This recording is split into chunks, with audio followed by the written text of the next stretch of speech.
Good morning, everyone.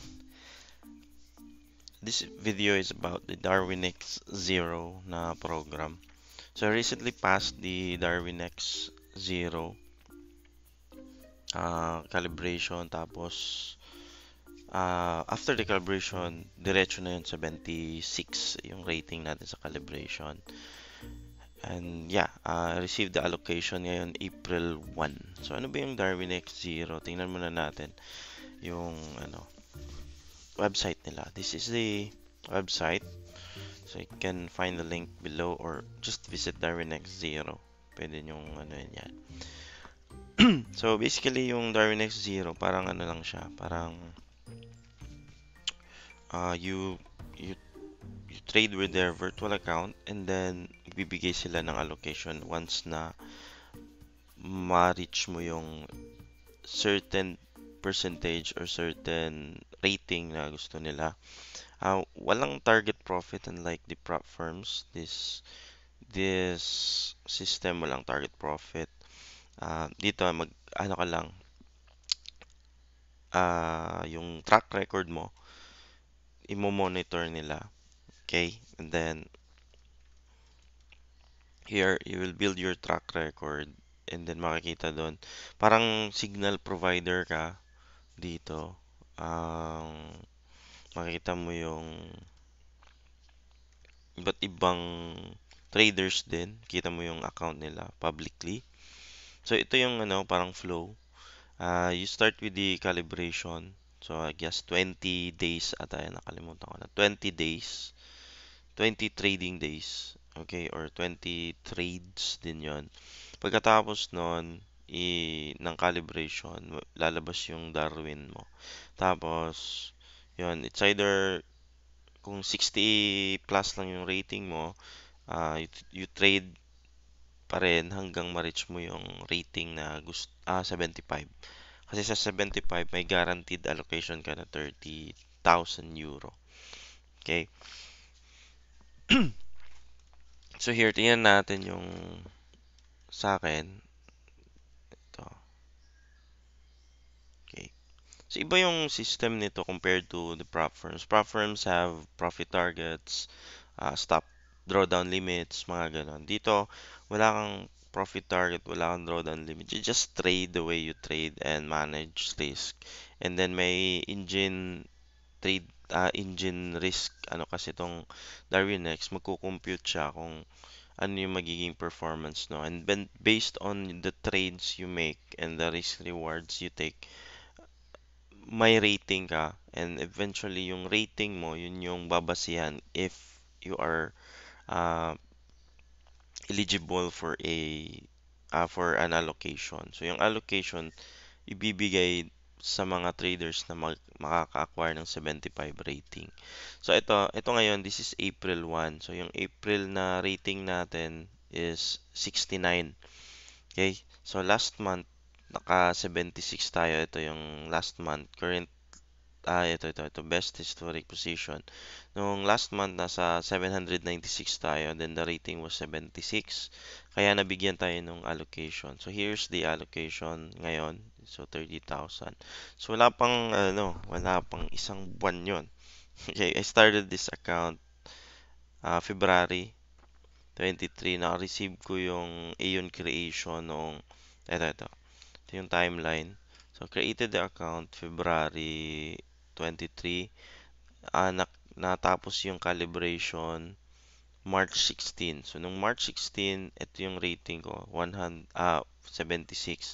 Hindi na muna ako nag-trade hanggang natapos yung March para pag-reset ng April 1, ma-receive ko yung allocation. Ayun, na-receive ko na ngayon. Okay. So, kita natin dito yung trades ko nung calibration stage is, yun, win streak tayo nun and then hindi naman tayo masyadong nag-risk ng malaki. Here's the performance ng February, March, then ngayong April. So, nakapag-trade na ako ng isa kahapon. Ito yung, dito sa baba. Here's the trades taken. So, sa best days natin, naka 2, 1, 1, 0, ganun. And the worst days, ito.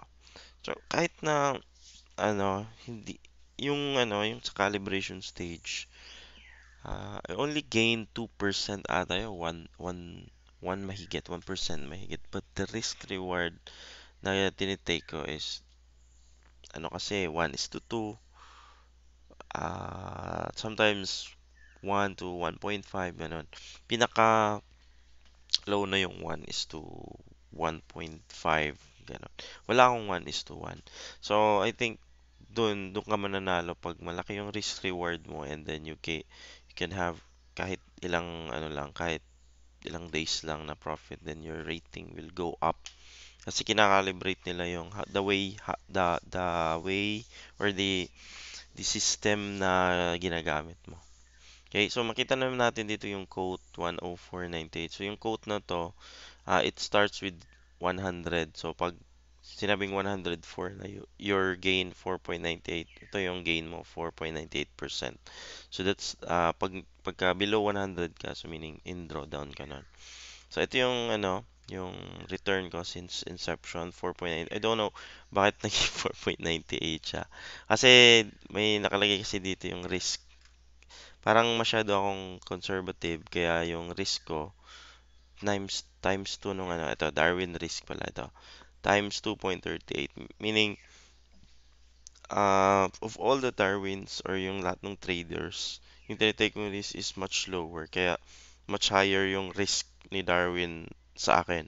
Okay, so kung take ako, times 2.38 yung risk. Kaya siguro 4.98 yung naging gain ko dito, and my drawdown is 1.30. Kasi yung drawdown ko less than 1% yun yung makikita nyo dito. Wala akong drawdown na above 1%.